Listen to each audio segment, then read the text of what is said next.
রানাঘাটে জোড়া খুন, চাঞ্চল্য এলাকায়।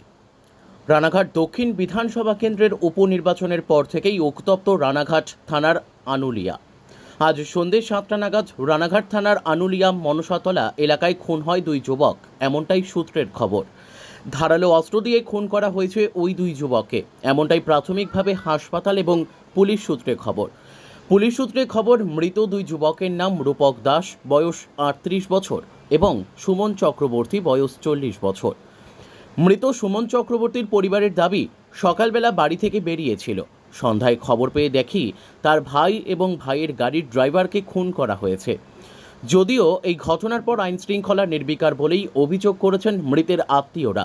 যদিও ঘটনা কিভাবে ঘটল, কারা এই ঘটনায় যুক্ত, কেনই বা খুন করা হলো, তার তদন্ত শুরু করেছে পুলিশ।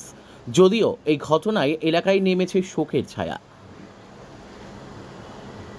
কি শুনলেন? সকালবেলা বাইর থেকে বেরিয়েছে 11টার সময়, তারপরে বাইর থেকে বেরোনোর পর কোথায় গেছে না গেছে আমরা জানি না। পরে খবর পেলে আমরা দুর্ঘটনা, তখন আমরা সবাই গিয়ে দেখি দুজনে মার্ডার হয়ে পড়ে।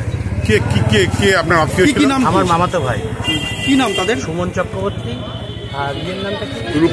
রূপম দাস। হ্যাঁ, এরা কি করতো? কি এরা?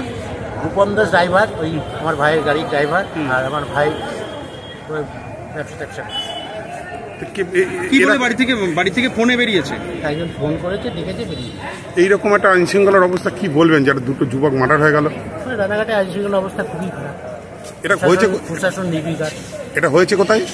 আনুলিয়া মনসাতলা, রানাঘাট থানা, তাই তো? কি নাম আপনার? মেঘনাথ ব্যানার্জি। হ্যাঁ, মেঘনাথ ব্যানার্জি। মেঘনাথ ব্যানার্জি।